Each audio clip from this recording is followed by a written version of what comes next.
Hey, ladies and gentlemen, how's it going? My name is Mr. Fisher, and I'm coming at you from my home studio, my guest bedroom. And this is a little bit weird, honestly, to do the virtual open house. I mean, I'm excited that we get to communicate, but I'm bummed out that I don't get to see each of you face to face because that's usually a really good experience for me, at least, to get to meet you and talk to you, maybe get a little bit of insight about your student. So, you know, it is what it is. This is 2020. We're doing the best we can. Anyway, your student is in my junior English class. And as opposed to most other years, they used to be a semester and then a semester, but now we've expanded it. So your student gets to have me for the entire year. Lucky them.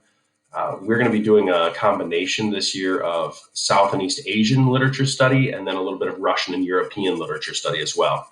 So first semester is going to be primarily South and East Asian literature. We're going to be reading Red Scarf Girl, which is a memoir that takes place in China. Then we're going to be doing a Polynesian unit. And then we're going to be diving into some Indian literature for East Asian literature. And we're going to read Siddhartha. And going to do a lot of writing, a lot of discussing. I really like to have group discussions in class. It's going to look a little bit different this year with the hybrid schedule and that sort of thing. But I'm still really looking forward to having those good discussions and some journaling and some stuff like that. Speaking of journaling, I'm supposed to address, so that's the in-person. We'll be doing a lot of reading, a lot of discussing in class. But on the days for hybrid that they're at home, your student is going to be responsible for primarily two things. Number one is going to be book love, which you're probably familiar with at this point. Book love, they have to choose a book that they are interested in reading on their own, something other than our novel. And they basically just have to read the entire thing. Just read a few pages a day, maybe 20 or 30 minutes a day. And the reason we do that is to increase your vocabulary and increase your stamina for reading. And the more you read of good writing, the better you will become at writing and speaking in general. So it's just a really powerful tool just to keep reading at home. Other than that, there's going to be daily journals. Every time they're at home, once we start doing book love, there will be a blog or a journal that is related in some way to the content that we're covering in class, and they're going to be reflective. So the kids, it's not something they can Google. It's going to be something they have to think about, like how do the novels apply to their lives? Why is this relevant? Why do we need to learn about it? And how can we expound upon this to make it more relevant to the wider world? So that's what the in-person and at home days are going to look like. My grading policy, I should say, if a student turns something in late and it was already done on time, they just missed the deadline, no punishment whatsoever, no penalty.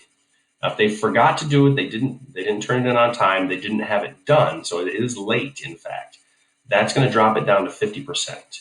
But you can get the points for that for the entire rest of the semester, all the way up to the final week before exam week. So my class is all about points, basically, when it comes to the grade. It's not weighted in any way, so those points are valuable, even if it's only half of the initial points. I also offer remediation for any quizzes we do. If they do poorly on a quiz, if it's below an 80%, they can always remediate a quiz back up to that 80%. So there should be no reason that any student should get less than a B minus on an assessment in my class, as long as it's a quiz.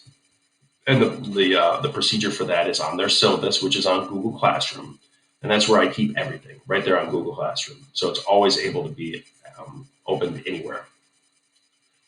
Um, I think that's pretty much all I've got for the juniors. I mean, it's going to be a good year. I love teaching this class. I'm lucky. I've switched from mostly freshmen and a little bit of junior English to all senior English with just this one junior class. And I'm really excited that I got to keep the junior class because the literature that we read and the discussions we get to have are just really amazing. They're great.